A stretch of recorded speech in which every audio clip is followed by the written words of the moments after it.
विपक्ष को यह पता लग चुका है कि अगर बीजेपी को हराना है तो उसे विपक्षी एकता कायम करनी होगी। लेकिन क्या यह सच है कि लोकतंत्र में मजबूत सरकार तानाशाही लाती है? याद करिए 1977 का दौर, जब इसी तरह की विपक्षी एकता कांग्रेस के खिलाफ भी दिखाई गई। नमस्कार दोस्तों, स्वागत है आपका। तो फिलहाल शादियों का मौसम चल रहा है और आप सबने कभी न कभी कोई ना कोई बारात जरूर की होगी। लेकिन याद करिए वैसी बारात का जिसमें आपने देखा हो कि दूल्हा ही ना हो, या अगर दूल्हा हो भी तो बारात मंडप तक पहुंचने के बाद दूल्हा तय किया जाए कि उन बारातियों में से ही कौन दूल्हा होगा। आप सभी के पास ऐसी बारात का नहीं तो बारात का तो अनुभव ज़रूर होगा, और अगर ऐसी बारात का अनुभव होगा तो उसे ज़रूर कमेंट करके बताइएगा। मैं यह बात क्यों कह रहा हूँ, इसके पीछे क्या तर्क है। दरअसल पूरा मामला है विपक्षी एकता का। अब तक आप समझ चुके होंगे कि मैं किस विपक्षी एकता की बात कर रहा हूँ। लोकसभा चुनाव में अब 1 साल से भी कम समय रह गया है। 2024 में लोकसभा चुनाव होने हैं और इस स्थिति में विपक्ष को यह पता लग चुका है कि अगर बीजेपी को हराना है तो उसे विपक्षी एकता कायम करनी होगी।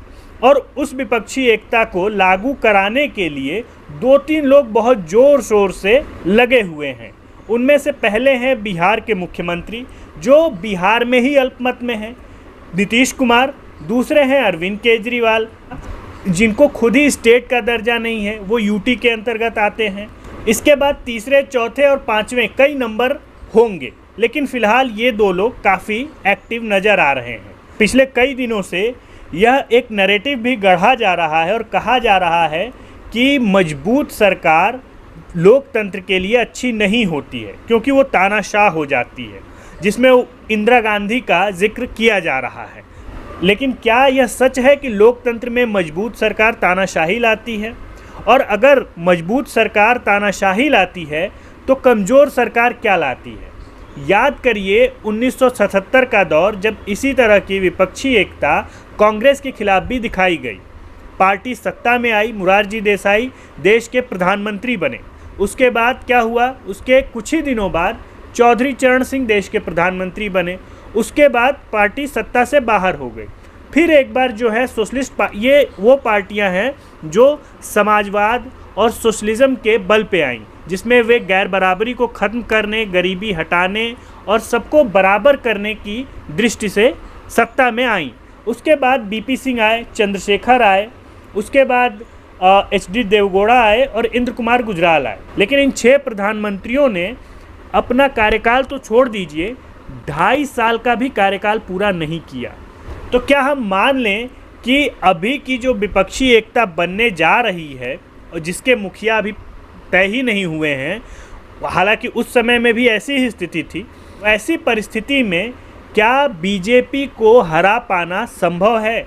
और अगर बीजेपी को ये लोग हरा भी देते हैं तो किस तरह की सरकार और किस तरह की नीतियों के साथ सरकार ये चलाएंगे?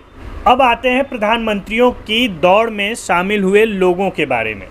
पहले नंबर पे हैं बिहार के मुख्यमंत्री नीतीश कुमार। दूसरे नंबर पे हैं दिल्ली के मुख्यमंत्री अरविंद केजरीवाल।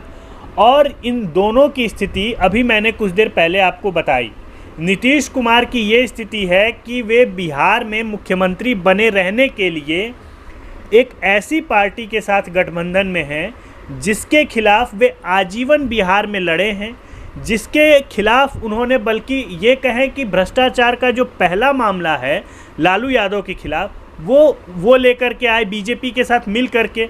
उसके बाद स्थिति ये है कि आज वे उन्हीं भ्रष्टाचारियों के साथ मिल करके मुख्यमंत्री बने हुए हैं, और मुख्यमंत्री भी ऐसी स्थिति में जहां पे उनकी पार्टी 50 विधायकों से अधिक नहीं है, अर्थात 50 विधायकों से कम में है, और उसके बावजूद वो जोड़ तोड़ करके मुख्यमंत्री बने हुए हैं। बिहार की स्थिति आप जानते हैं कि जिस तरह से वहाँ पे फिर से अराजकता फैल रही है, फिर से जंगल राज आना चालू हो चुका है। वैसी स्थिति में अगर ये देश के प्रधानमंत्री बनते हैं तो यह देश को किस तरह का शासन देंगे। दूसरे हैं अरविंद केजरीवाल। यह कहना कहीं से भी गलत नहीं होगा कि इनकी सरकार आए हुए जुम्मा 4 दिन हुआ और इन्होंने वे सारे कारनामे कर डाले जो कोई पॉलिटिशियन अपने 10-20 या 50 साल के करियर में करता है। इनका एक मंत्री शराब घोटाला के अंतर्गत जेल में है, इनका एक मंत्री मनी लॉन्ड्रिंग के अंतर्गत जेल में है। इन अभी जांच चल रही है जिसमें ये माना जा रहा है और ये कहा जा रहा है मीडिया रिपोर्ट्स के अनुसार कि शराब घोटाले की आंच अरविंद केजरीवाल तक पहुंच सकती और वह दिन दूर नहीं जब अरविंद केजरीवाल खुद जेल में होंगे। अब ऐसी स्थिति में कैसे एक जो व्यक्ति नैतिक रूप से पथभ्रष्ट हो चुका है और दूसरा जो भ्रष्टाचार में जिसकी पार्टी और जिसके मंत्री जेल में हैं और झूठ बोलने में वे एक नंबर पे है, अब ये दो अगर देश के प्रधानमंत्री बनते हैं तो वैसी स्थिति में देश की स्थिति क्या होगी यह भगवान भरोसे ही है। दोस्तों याद करिए चंद्रशेखर का दौर, जो सबसे बड़े सोशलिस्ट कहलाते हैं, उनके दौर में भारत का सोना गिरवी रखना पड़ा था।